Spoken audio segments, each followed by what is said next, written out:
Hey everybody, welcome back to another episode of The Wealth Around Us. This is the moment we've all been waiting for, or at least I hope you have. But we're going over here, and we're going to talk about the Zir Pot, Phase 5. As always, my co-host Jinx is going to show you around the Shit Hit the Fan Alley. But what I came across last night was a commenter. You might see his comment below on last video.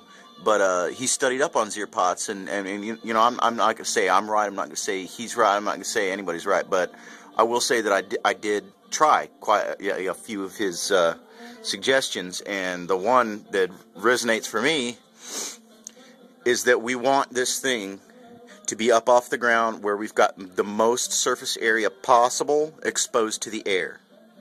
So that's what as you can see, I just used a couple of preps and propped it up on frikkin, and that thing is cold. I mean, it's very cold, but here's the report now. I've left this going for about 12 hours. I found out that it wasn't, what I was doing wrong. What I was doing wrong was mucking with it. I kept opening it up and sticking my hand in there and playing with it and playing with it. That's not going to work. For this thing to work, you've got to let that evaporative cooling take place, and it takes place over a period of several hours. It doesn't just happen right away. But once it's down there and cold, using one application of water, one soaking, let it all evaporate out, and over the period of those hours, it really does get cold. Put my hand in there right now. I mean, it's cold in there. Not quite frosty cold yet. You put it up your cheek. I mean, that's cold. It's not quite at the frosty point yet, and I think it probably got there sometime during the night. But yeah, I mean, putting it into your cheek, that's cold, man. That's cold. Feels like I had it in the refrigerator for a while. Feels like I chilled it. If there were apples or produce or something in here, we'd be grooving, man. We'd be able to keep that, that fresh produce fresh probably 50% longer than just out in the air. And that right there is the, man, my cheek is still cold from touching that thing to it, but I ain't kidding you. You can see, the condensation on the side of it. This thing is cold. I mean, it's a good 30 degrees colder. The ambient temperature in this room is about 70 degrees right now. And the humidity is actually, not even where it's supposed to be. The humidity in Georgia is a little bit high. But in all, I'd say that propping it up off the ground and leaving it alone and just one treatment of water, that's it, overnight, should last you about 24 hours, and you will achieve free refrigeration. I mean, I'm just dumbfounded. I was having trouble making it work, and I realized that I'd done a couple things wrong. One time I tried putting something cold in it. You can't do that.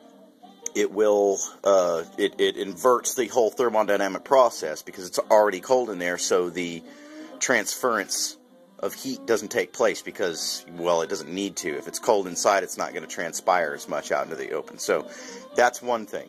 Another thing is to keep the lid nice and moistened. I moistened that with this, had a bottle full of water, and I would just sprinkle it on there, make sure that it stayed nice and moist periodically, and setting it up. Not on its, it works, but it won't work as good. If you set it up like this, and let the air get to it all around it, it's going to create a much better effect. Another thing I'm going to experiment with now is seeing if I can actually get it to really frost up, because we're starting to move into the cold weather here, so really in the winter, there would be no need for, this thing, because you could just put it in that thing and not have to worry about water in it and just set it outside, and the ambient temperature outside would act as your refrigeration. But what I think I'm going to do is, because these were made in the desert, you got to remember, and these work best in desert conditions. Hot, dry, low humidity. And as Deep Fried King pointed out, probably wouldn't work too well in high humidity areas. That's sort of true, but then again, I watched another test with another identical thing from I forget the name of the channel. I'll probably try to put it in the link in the box below. But he tried one in a high humidity area like Florida where the humidity was around 80%, and it still managed to bring it down 20 degrees under ambient temperature, which is great. I mean, that's really great. But what I'm going to do next is go ahead and try to simulate some harsh desert conditions, and I'm going to set it back up, and then I'm going to put it in my attic, where it's like 130 degrees, and I guarantee because of all the insulation up there and all that, it's wicked that there's not much humidity in that attic.